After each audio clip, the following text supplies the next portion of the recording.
InSight isn't just a Mars mission, it's really a mission to the terrestrial planet interiors.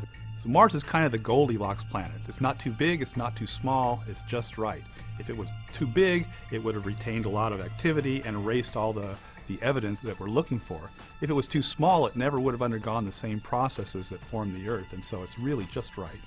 Mars will give us this insight into early planet formation and early planetary processes. Understanding the details of the structure of the interior of Mars will allow us to address questions of planetary formation that we've only been able to guess at before. We are missing cold, hard data, and this is what this mission will provide. The InSight mission is a geophysical mission to Mars. It's going to go to Mars and take its vital signs. It's going to take its heartbeat, the seismic activity of the planet. So we're going to be doing that using a seismometer, a very high precision seismometer, using techniques that have been well developed on Earth to get the understanding of the crust, mantle, and core and sort of the relationship between those.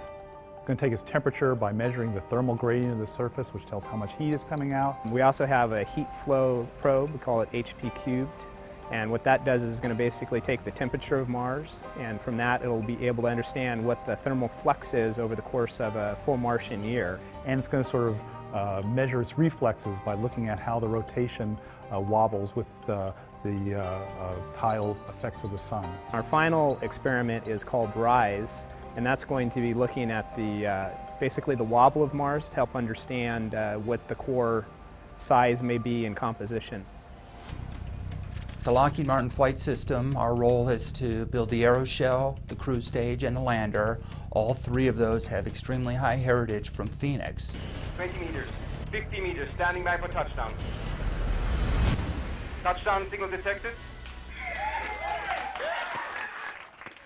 It's an advantage for us to use heritage designs because we're familiar with them, we've tested them, we've qualified them, they worked successfully on the surface of Mars. We have a really big head start.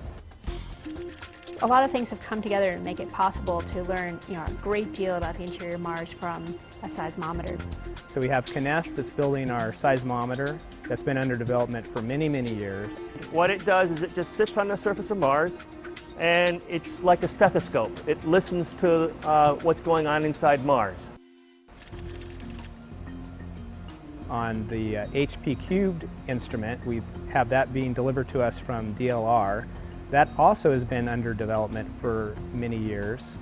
And what this probe does is it penetrates into the subsurface up to 5 meters. On its way, it measures the thermal conductivity. The basic mantra of our flight system design is low risk, and with that is low cost risk. We've been to Mars before with the JPL Lockheed Martin team. We've been to the surface of Mars before successfully with Phoenix. We know how to operate the arm.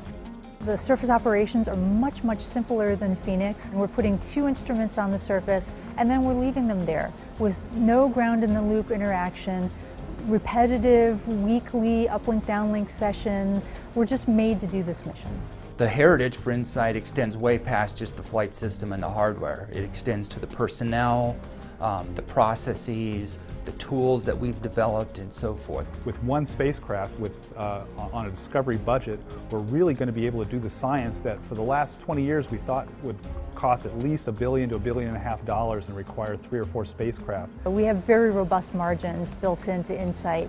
50% margin on our instrument deployment timeline. We have 50% margin on our science data collection. We have 500% margin on our daily data volume. We're in good shape. Well, I think this mission is going to generate a lot of excitement. We're already connecting to the public through Twitter, Facebook, and on the web. We're going to be working with educators to put MarsQuake data in the hands of the kids to actually work with it as part of their earth science curriculum and get an angle on planetary science at the same time. We've got the right expertise and knowledge to run this mission. We're going to be ready for launch in 2016. Within 6 months, we'll be landing on the planet and immediately bringing back our science. It's going to be a great mission.